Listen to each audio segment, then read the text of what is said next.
Hi guys, and welcome back to Getting Into TV. I'm Tom Dix, your host to learning everything there is to know about getting into TV, be that unscripted or scripted. This week I'm joined by Alexia Barrett, who's actually been on the podcast before a few months ago. But this time she's going to be talking to me all about setting up your own company and producing your first film and the steps basically to doing it. It's really, really interesting episode. I myself have actually learned a lot as well. I hope you enjoy. Just sit back, relax, and enjoy. Hi, Alexia. We've obviously done an episode before where we chatted a little bit about your life and times being, well, I suppose at Wildflame being a development researcher.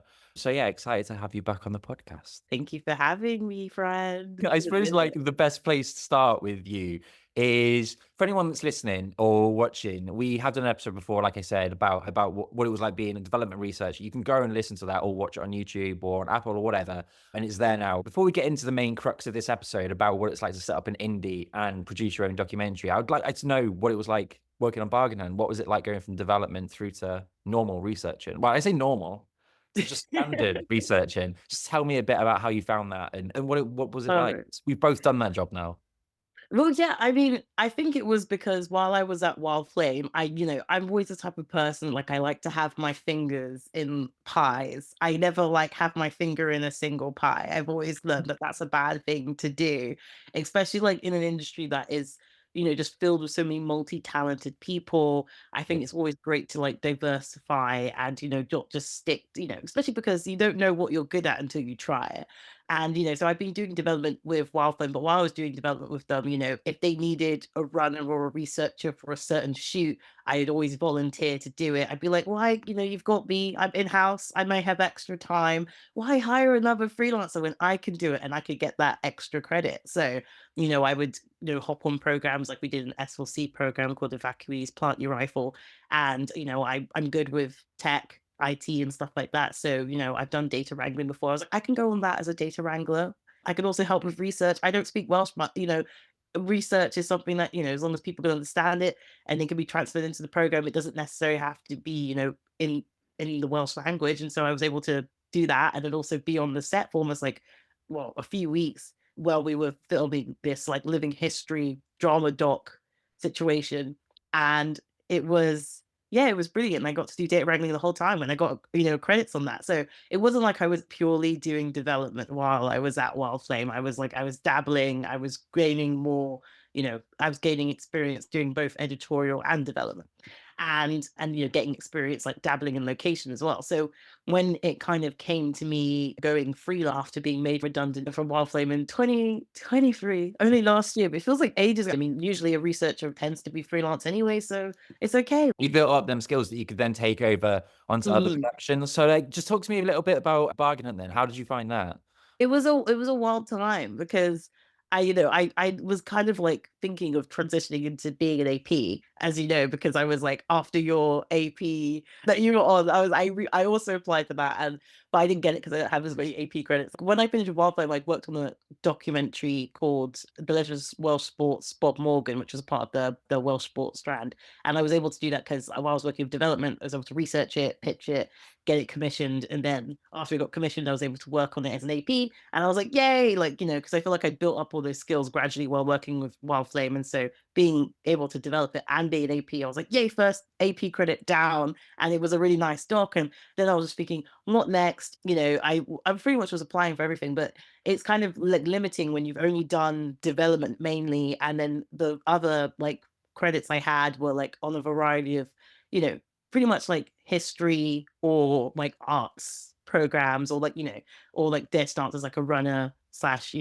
researcher on some of the shoots and stuff like that. So it wasn't as much like experience that you could kind of transfer to more popular formats like you see, like, you work in like live when you're doing Crime Watch, when you're doing those kind of things, or like with daytime programs, even though I'd done lots of one show inserts while I was with Wildflame developing them and pitching and all those things. It's very different. So I was like, I need more base experience. I need more location experience. I want to work on a massive program that has a huge audience. And I feel like Bargain Hunt is the dream. It's a good experience. It builds up all the skills. It's like so foundational. I feel like you hear or like you bet you worked a bargain hunt like for half the industry, like, oh, that brings back memories.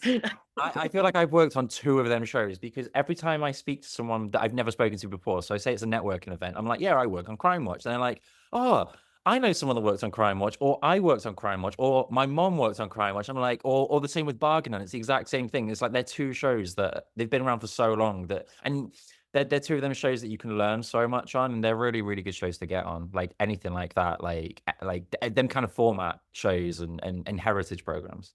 Yeah, 100%. It's like a trial through fire. So it Yes. kind of happened that like I'd gone in with the BBC because I had spoken to their talent exec, Sophie Nut Brown. Shout out to Sophie. She's brilliant. Amazing. Love her. You know, I pretty much harassed her with my CV. I think I harassed like pretty much every talent manager at the BBC with my CV at That one is point. me right now. I keep emailing them. I'm like, "Hi." Guys, how are you? I'm trying to remember the advice that I give out on this podcast and doing it myself, and I'm like, "Oh, for God's sake, I hate this so much." You just got to keep harassing and harassing people with your CV. So I was doing that to Sophie, and then I was able to work on the arts program Fatal Fortune for like a month and a bit because they were developing episodes 3 and 4 for series 12 and they needed a bit of extra hand. So I kind of joined them to do development. And then while I was like doing development for that, I also was able to get an AP credit on that one as well for episode 3 because it just we ended up doing so much work on it. It was great, insane. It was a really good episode. I definitely 10 out of 10 recommend you watch Fatal Fortune music memorabilia because we went down this massive rabbit hole of trying to prove whether this piano belonged to John Lennon. I was able to track down this really cool guy who used to work at Tinhurst. He was a studio manager there called Mike, and he remembered the piano and he remembered like That's it such a being random given. thing to remember, a piano, Yeah, like, so we have people remembering specific parts of piano, but then there's other people that say, "Oh, but I can't be sure if it was there at that time." And then when we were tracing back the provenance, I contacted the piano agents, like the company that had made it. It was one of those things where I was chatting to them, and they had paperwork because they've been around for like hundreds of years. This company, so they had paperwork going back to like the early 1900s. So we found who made it, who initially bought it. But then we were trying to track down. So I went on Ancestry.com and found her like current relatives. I was like, "Do you remember this great, great, great aunt?" And then she like, what happened with that piano? Do you remember where it went after she died? And like, it kind of like there was lots of people that had different theories on it. But yeah, if you want to learn more about what was really determined, you got to watch the episode. well, It I was have really got good. more than enough time off right now, so I can definitely go and watch that. That's not a story that I was expecting you to tell me on this podcast, but that's the beauty of it. That's the beauty Yeah. of Italy, innit? Like, you just find, like, I can't imagine you ever expected to be going and looking whether a piano was used by John Lennon. Like, it's stuff like that that's pretty cool. But yeah, and it wasn't just Dolly, there was also a guitar that Oh, could have wow. belonged to Ronnie Wood, and then, it could have been solved easily with a call to Ronnie being like, "Was this your guitar? Do you remember this?" But it was really hard to reach him. So, we just like, "Let's investigate this guitar," but then it ended with Ronnie being like, "Nah." That's net. It's just disappointing. You get that phone call, you're like, "Oh, well." So, yeah, I'd been applying for BBC things before, and I think luckily because I'd gotten that experience working on Fatal Fortune, and that's an antiques arts program, it kind of gave me that foundation to be able to go into an interview bargain hunt and be able to tell them the skill set I had. And like, even though I had more experience doing development than location or editorial work, it made them be able to see the fact that I have those skill sets, that I can use them. And also like bargain hunt's great because it's a training ground, it's a development ground. So yeah, I went from going to Fatal Fortune to getting that role on bargain hunt, and it was amazing. It's been the best 11 months of my life. I really enjoyed it. I went on Bargain Hunt when I was leaving Crime Watch for the first time, and I just wanted a complete change, and it was the perfect change for me because it was like, I mean, you don't get much different than talking to the older generation about playing drafts compared to solving a murder on Crime Watch. Like, it's two polar opposites, but like, it was just so much fun. It's a great show to work on. We're not here to talk about Bargain Hunt though, and tell everybody how great that program No, is. I mean,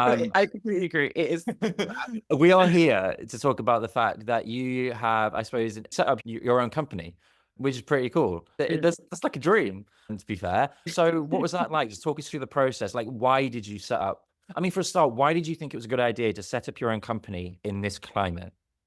so many people have told me I'm crazy, and I would like to attest to that. I actually am like a little bonkers. So, I agree. and yeah, I mean, The thought process was, why not? I mean, if I could do something really cool in this climate, I could probably survive and do 10 times better in any other environment. Like, do you know what I mean? Like, people say this is the worst the industry's ever been. And like somehow, despite graduating in COVID, starting my career in the midst of COVID, dealing with all that, and then, still having a career through that, and then dealing with this industry crisis. I was like, you know what? Like, life keeps throwing me hammers anyways. I thought that was Spasmos. I don't know what metaphor I was thinking of. Make lemonade out of hammers? You can throw hammers wherever you want. I feel like it's kind of weird. Like, I've talked to you about this so many times about how weird I find the industry because people kind of some people put times on things. Some people love to pigeonhole people into different things. But the point of being a creative is you can do whatever the fuck you want. Like, sorry, what was the rating on this podcast? Which was the rating? It can be 18 plus. I love doing an episode with you because, and for anyone listening, I'm so sorry, but this is just chaos. And I love chaos. So enjoy. This is what you're going to have for the next 40 minutes. Well, it's so true. I swear every time we talk, it's actually mad. I just thought, I want to do some really cool projects.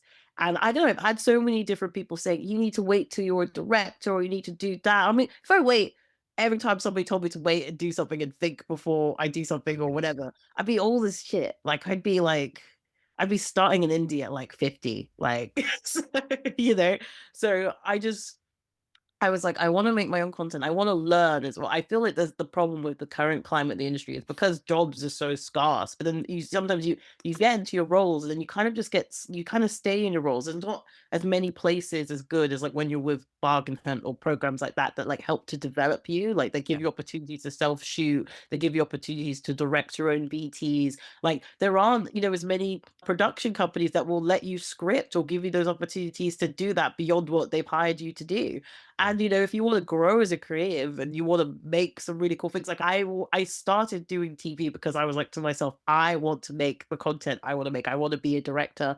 I don't wanna be pinned down as like researching for like 50 plus years or whatever, but then finally get to director level and then only be making content that like I'm commissioned to make. I feel like you've got to be risky to be creative in the first place. We're all a bit mad. So do it, do the passion project. So that's how it kind of started.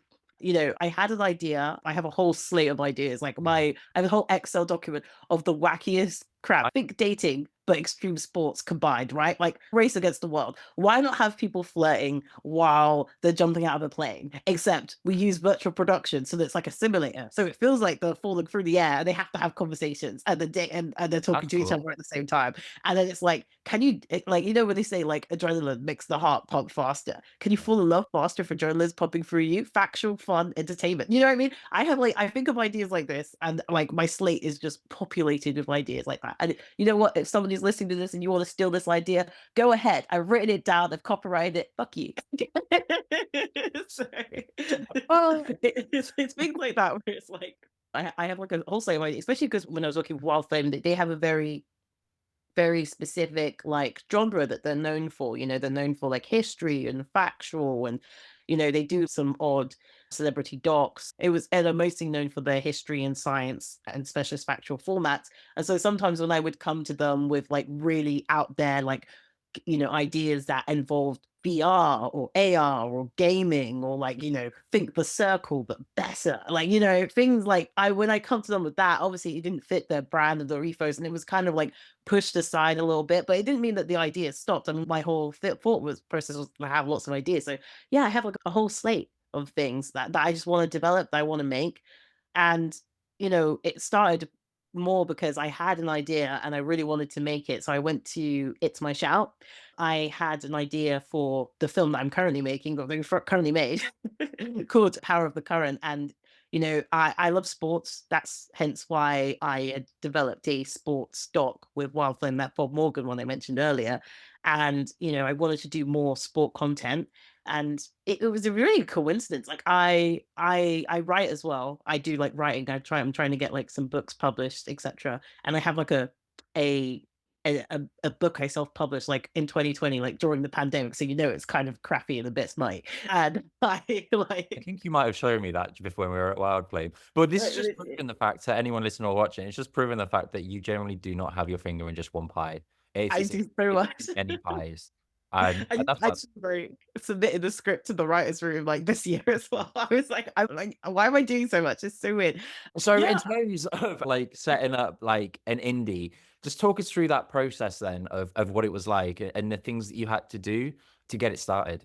So when it came to starting the indie, after coming up with the idea and meeting the phenomenal contributor that I really wanted to make the project on, because she was a book editor. I met her because I wanted her to like help edit a book that I'd self-published because it's like reads like trash. And I was like, let's cut this a bit. And like, if you'd help me. And then as I was chatting to her about the book and everything, she casually drops that she's a swimmer and she swims for like Italy. And I was like, "Then why are you in Cardiff?" And it started this whole conversation about disability discrimination, about how she basically like couldn't have any independence in Italy, but she's, not disabled in the head. She's just physically like got, limitations. And so because of that, she was like, well, I'm going to come to UK. I'm going to learn English. I'm going to study over here and become an academic and a scholar. But even though she's doing all that, she still flies back to Italy every day because she loves swimming. So she competes every season and she's just constantly swimming over there. And I'm just like, I'm thinking, like, if she had never left Italy, if she'd had the chance to stay there and develop herself as a swimmer the way she wanted to, they could have had our next Paralympian. They could have had a gold medalist added because she's just so dedicated. She does so well, even though she doesn't even live in Italy and she trains without her team. She does incredible thing. So I thought there was so much legs in this story. So I pretty much went everywhere trying to seek, funding for it. I went to It's My Shout, but because of the fact that we'd be filming in Italy and in Cardiff, even though I got to like the top 5 on the list, they were only giving 4 people the money and, the funds and the support to make those documentaries. And unfortunately, we didn't get the money for that, which is completely understandable.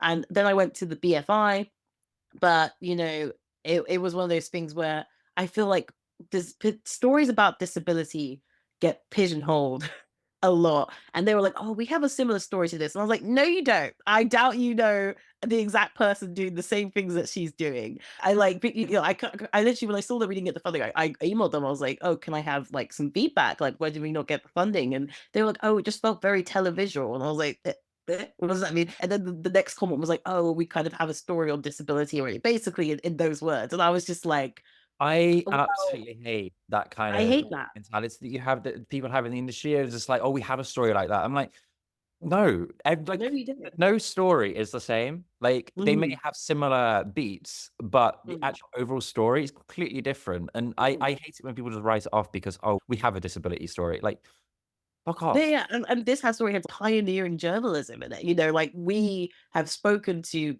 athletes in her team. We've spoken to a disability expert in Italy. We found out things about how it's so underreported over there that nobody really discusses it because they base laws around the fact that disabled people will have guardians. So they don't really care about them being independent. So they don't make any changes to the infrastructure. There are some, like it's getting more progressive as it's going, but compared to the UK, she told me the first time she came to Cardiff and she got on a bus because they let the ramp down for her. She almost cried because they don't do that in Italy. We went to her town in Bergamo and we were filming, and we literally have signs on public transport places that say no disability with the cross on the disabled side Really? because they don't have any access.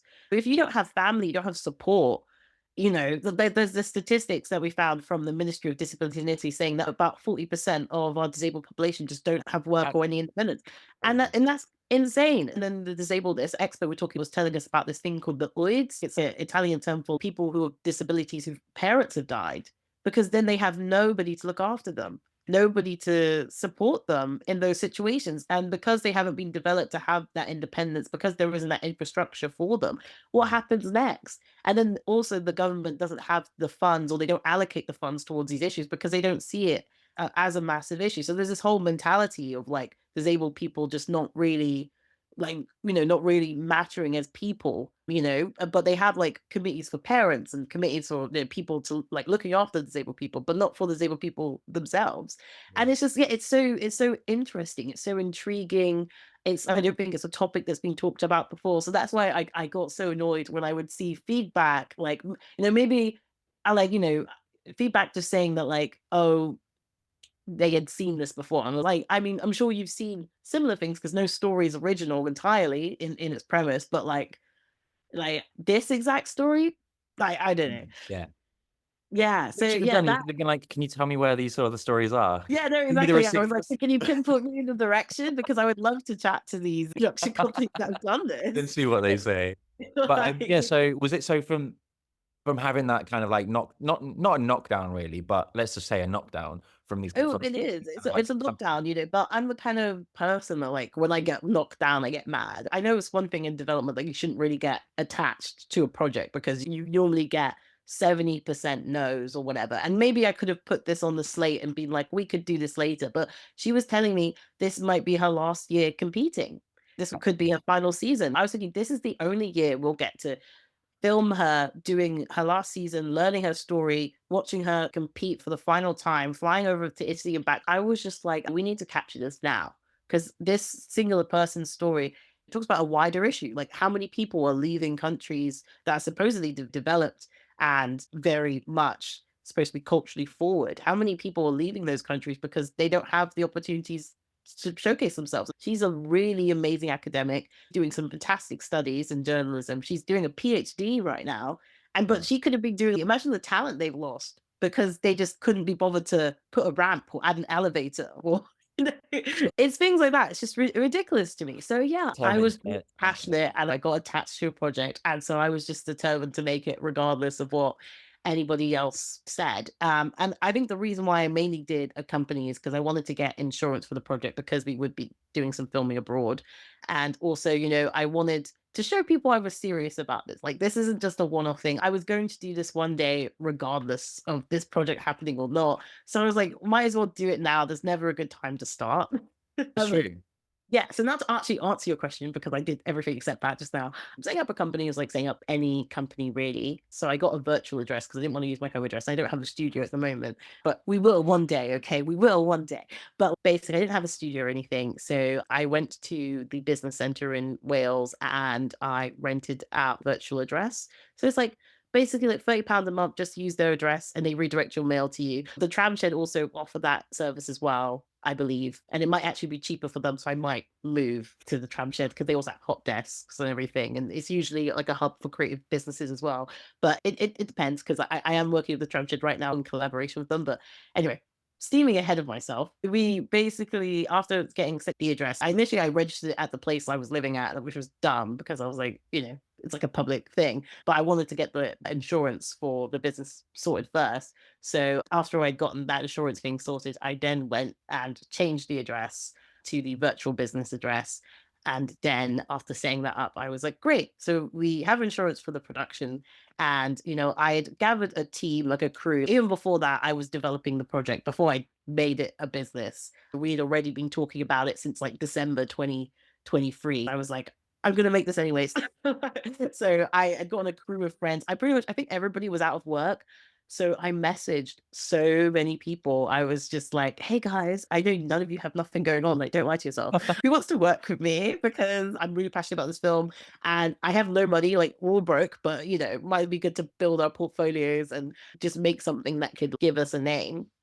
And everybody was like, yeah, definitely let's do that. So after building the crew, we then went on to obviously being the only person on the production, like not the only person, but in terms of I became the director and then also the production manager, even though I recruited a production manager initially, but then he couldn't make the dates and he'd been out of work at the time. So he was like, oh, I'm free to do this. But then he was able to get a gig and he moved to Cornwall, I think. And then I was like, okay, but I ended up basically becoming the production manager myself. So I've done organizing locations before, but I was fully like, I went to Wales. I was like, look, we have no money. I saw the film. We got a film about summer. And they're like, yeah, it's like negotiating it. We got to use the venue for free. I drafted up location agreements, release forms, everything. I was like, I'm going to make sure I cover my ground because you never want to legally having an issue. And, after that, like, we got the logistics sorted out and obviously I'd done the script and I streamlined the script. Then, I just made sure that everything I needed to get shot got shot. And, I checked everybody's availabilities.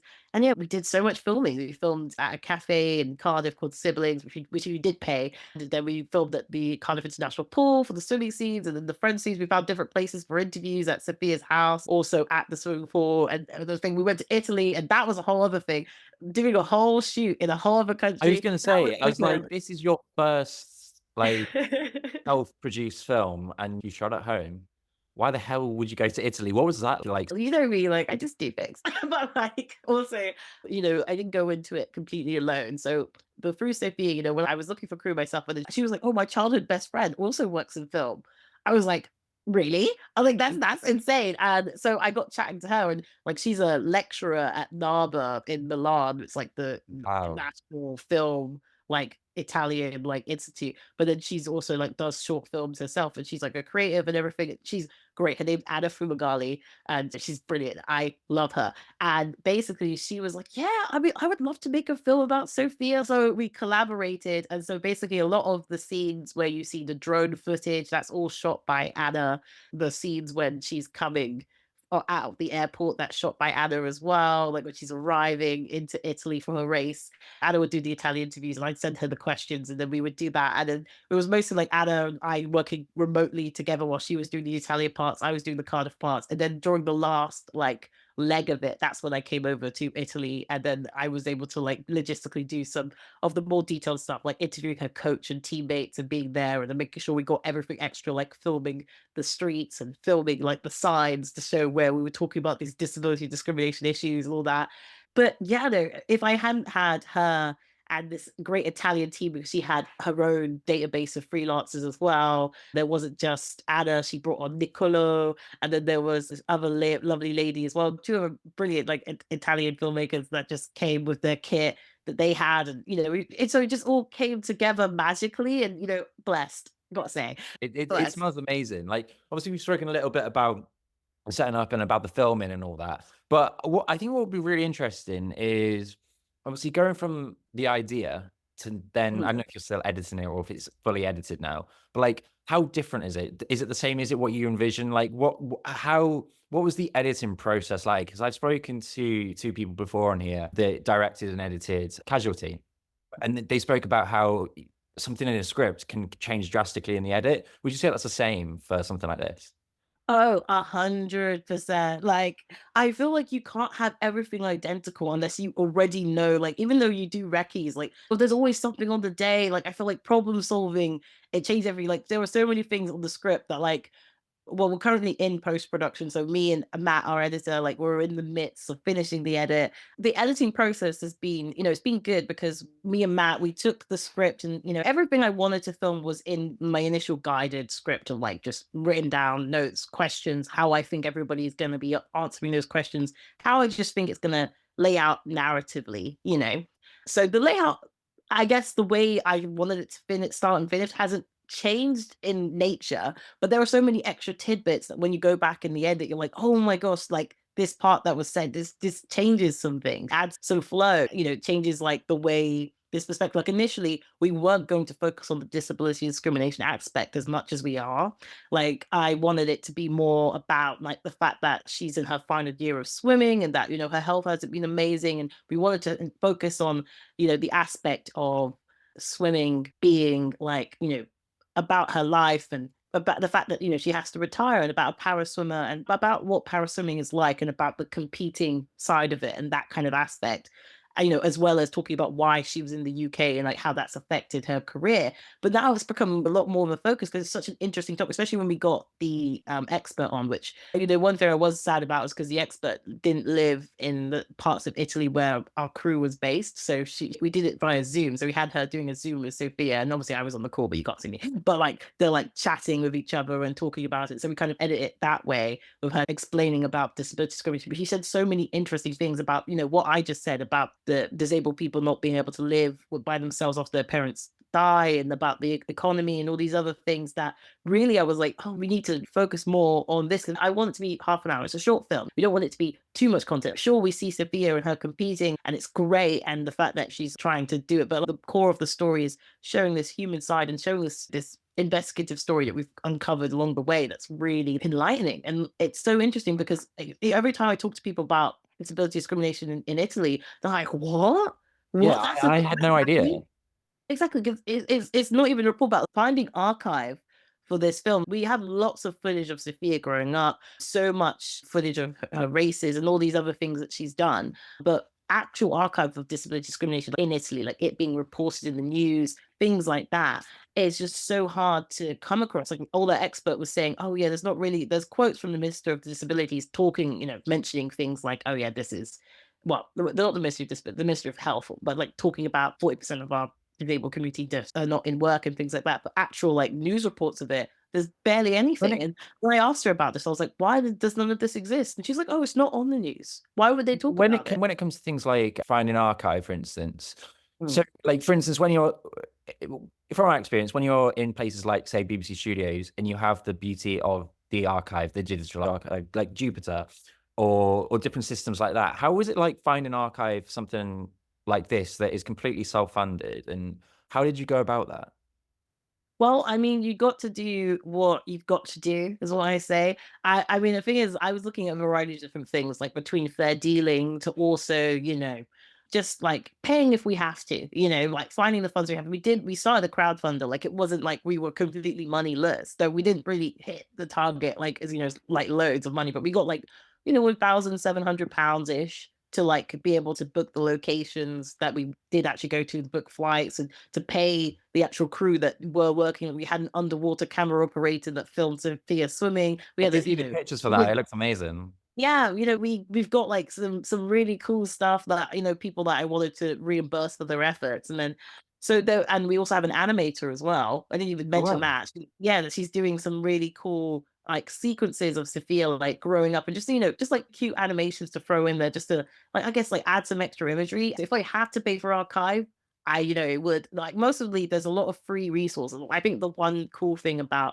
it being an independent project and not being for broadcast or Yeah. with the broadcast limitations and regulations that you can be a bit more flexible with it. Like there's sites like Pexels or Pixabay or Vico that have like a ton of, 4K free resources and that you can use as long as you credit them. But a lot of programs like the BBC, for example, they don't, they have limitations like we don't credit archive, which obviously some archive sources would be like, well, then we can't give you this for free because we want a credit. Whereas I'm like, of course we'll credit you on our project.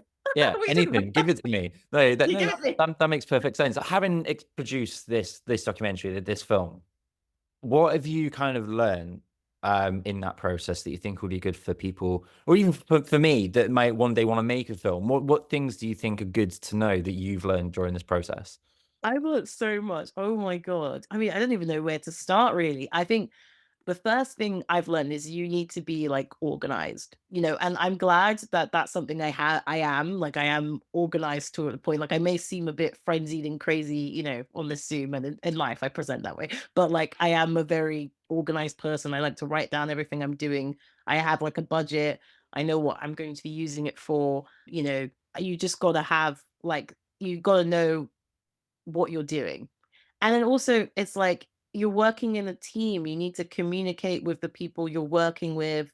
You've got to, be able to encourage them because they're working for free. So you've got to be nice to them, like you've got to like get them as enthused about the project as you are. And so, yeah, I think it's definitely like realizing that it's more than I mean, obviously there's the organization part and being in the budget part, but what's also like, being able to be a leader. That's something I've had to be more of than I was before, for sure.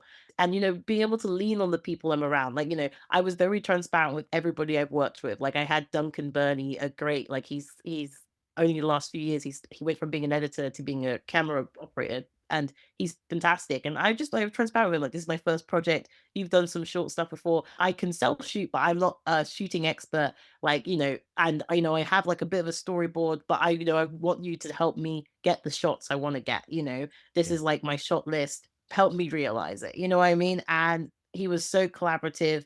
He helped me. It's a team effort that you've got to put everything together, and you can't just do it in yourself. You're not isolated in that. So I think the biggest thing you've got to do first of all is just get that team honed down. Make sure you know who you're working with, and then you can go from there. No films are made in isolation unless you're just like shooting one thing and it's a very static environment and you've got, your one location or whatever. But normally, especially everybody knows working in TV, working in film, it's a collaborative environment. And so you need to collaborate. And then also, I mean, I've learned so much about funding. I've learned so much about funding. I know so many funding organizations. I've learned so much about festivals because we're going to be submitting to festivals from February onwards, and that's going to be a whole other thing. I have like a whole pot of money aside just for submitting to festivals, and also like gaining social media. I'm only at the beginning stage. The film is just the early start of it. Now it's onto promoting it, marketing it, taking it to places. I've been talking to organizations about where I can take it further. Like can I get it commissioned with a broadcaster? Can it go to iPlayer after it's made? I've also been talking to other, indies, bigger, more established indies than me, like, just to chat about it and be like, if you like this, we can co-pro, we can cut a sizzle, you can help us cut a sizzle, we can take this further, pitch it to other places. This is just the beginning, especially if it's a business, we want to, maybe sell it elsewhere or share it with the world and not just limit it to festivals. And we also have to, we're organizing a screening for February. It's a lot. There's so many What to things do? to do. Yeah, so there's so many things to do. It doesn't end with the film. And what did surprise me is I knew a lot more than I thought I did. I Like, think that's normal especially though. I think it's like especially when you say, for instance, when you're out of work, for instance, me now, unemployed, there is that feeling of like, oh, wait, hang on, am I actually any good? And I think it goes back to that thing of like, you start, when you're writing the applications, you start worrying about like, oh, hang on, am I writing, do I know the job? And I think Mhm. that thing of you just feel that dispensable feeling. So when you're actually doing it, you're like, oh, wait, hang on, I do know how to do it. And it's, I mean, it's massive imposter syndrome. Like, and that's the reason why, like, this year specifically, I've been going on so many courses. Well, you know me, I love my courses anyways. I love going on a good training scheme, but I've gone on specifically of courses on like raising confidence. I'm on this BBC Pathways careers course right now, and we've had so sessions on just improving your speaking and projecting, dealing with nervousness and lots of things I didn't realize I had. Like once you identified imposter syndrome, I was like, oh my gosh, I do have that. It's that nagging self-doubt. It's the things that will stop you from going for opportunities. And even though I am the type of person that will go for it, even if I am feeling doubt, when I actually got into it and I was actually in the flow of doing the script and now we're in the edit and all sorts of things, I have some edit experience, not loads, but I was surprised because I know a lot more than I put myself down for. I know how to schedule a shoot. I know how to manage a location. I know how to problem solve on the day, when things are going wild. I think the best thing I realized about myself is I'm not a panicker. I don't panic. I'm very much like when things are going wrong, it's just a redirection. So I'm like, okay, like no need to freak out. We'll just do this now. We'll change this then. It's like we'll just reschedule it. It's not the end of the world. I think the worst thing I've ever seen any director or someone I've worked with do is panic, and you can see yeah. them melting down on the day and they're freaking out. And I'm like, this is an easy solve, That's a lot like, of and what you the can't panic. industry is problem solving and Yeah. collaboration. I think, yeah, no, Mm. it's what you've said is completely accurate. I'm really excited to watch this film, if I'm honest. Dude, I honestly, I can't wait to show you. It's just it's like when you see it all coming together, like it may feel like your standard doc in some ways because yeah, we've done the obvious things, the master interviews and all the all the docky stuff, but we also have some really fun stuff in there, and it's also just what did like it doesn't yeah. matter that it might be your standard doc. It's like you've made this. Like is this pretty cool calling card. Like, do you have a clip that we can see? Yeah, so my editor Matt, because he was like, "Oh my gosh, like let me send in something." So we have a trailer, of course, it's on our YouTube, but we also have like a little sneak peek, so I can share my screen and show it to you. I'm based in Cardiff, Wales, and I really, really like it. I've been here for 8 years, so it's home. It's got a special place in my heart. Right, we've got swimsuit. I can't remember if I put my goggles away. Yes, I did. What I like about my day-to-day is that it's really different. Towels. Like, no day is the same. I have a lot of friends, and especially now that I'm back into academia, I'm really enjoying it. My friends are a constant. I see them quite a lot. I try to see them every weekend. We have a lot of fun together, and I feel really lucky because I feel like I have a support network on both sides of the world. I met Sophia in both of our second years. We were going to go to a tutorial or a seminar at Cardiff University and just connected on a group chat beforehand and just became friends after that. My closest friends in Cardiff are Max and Ilona. We did the same course and yeah. What do you think they'd say about you? Good things, I hope. A typical day for Soph and I would be, we might go grab a coffee, go to the cinema, go swimming. Sometimes we go down and swim at the beach down by Penarth. Sophia has definitely adjusted well to life in Wales. Whatever she does, she really tries to excel at it. Final year of university, my friend Soph and I went out to her house in Italy as well, which was amazing, and sort of saw her life over there. And it's a gorgeous, gorgeous Italian town, but it's definitely on top of a hill. It's got steep cobbled streets. So it was quite interesting to see the difference between her life in Cardiff here, which I sort of know, versus her life there.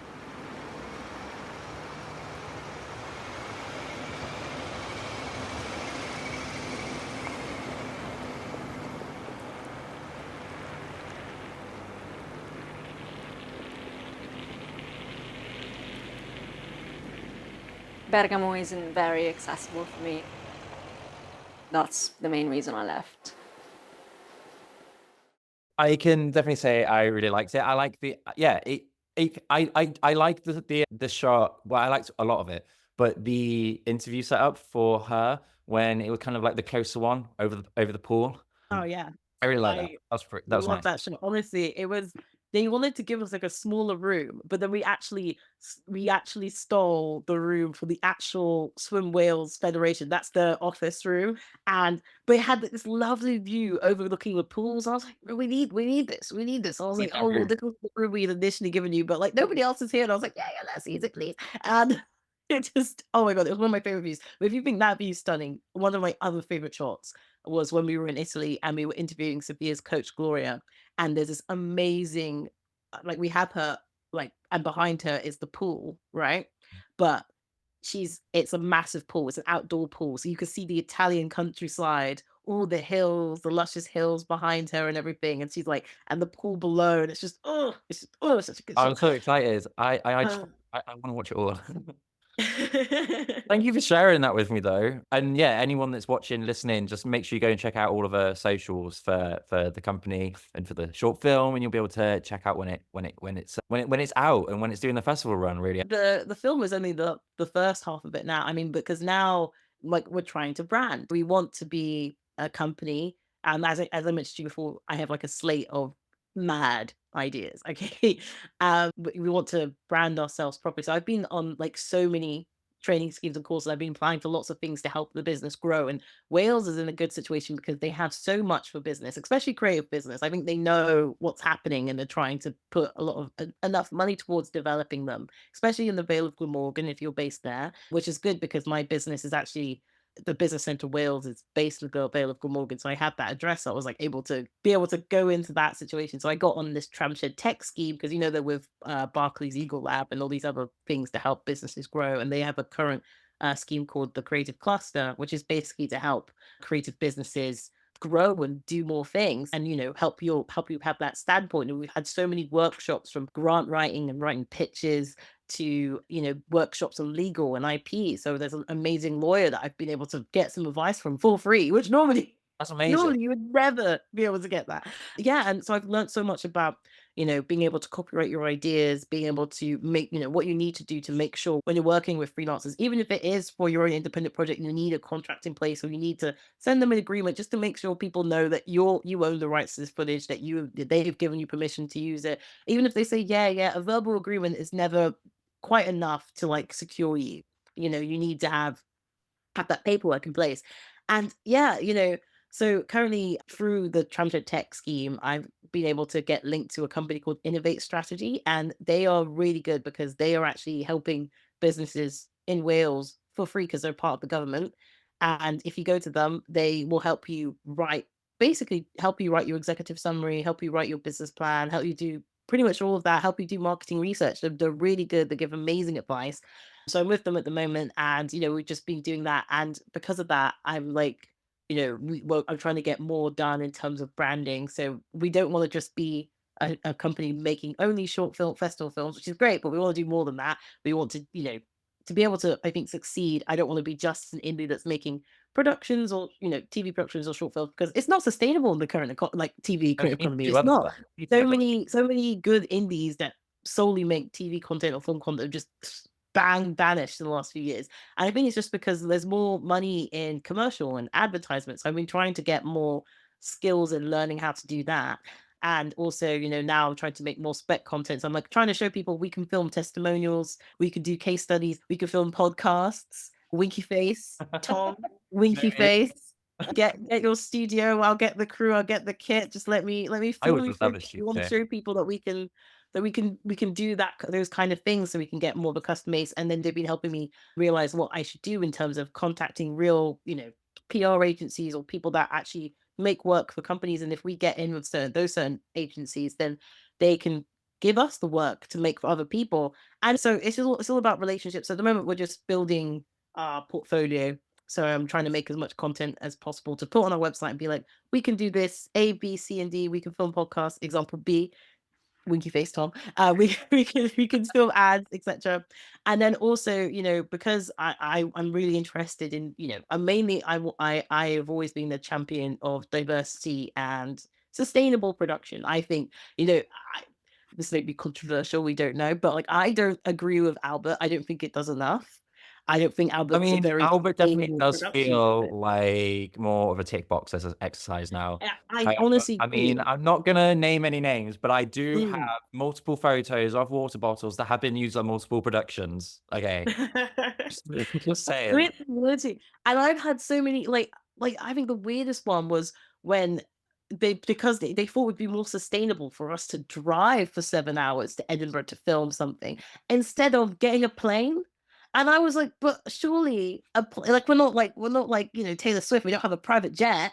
Surely by us getting a plane that's probably used by a loads amount of people, it's less emissions And than that a plane is car going anyway.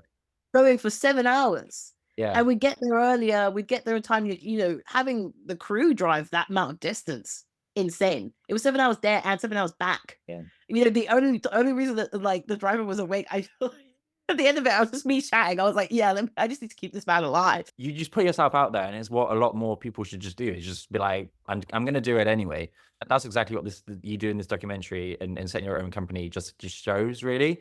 I've had a great time chatting to you. I definitely want to go out and make my own stuff anyway. So I'm definitely going to be listening to this episode a lot, re-listening to it myself.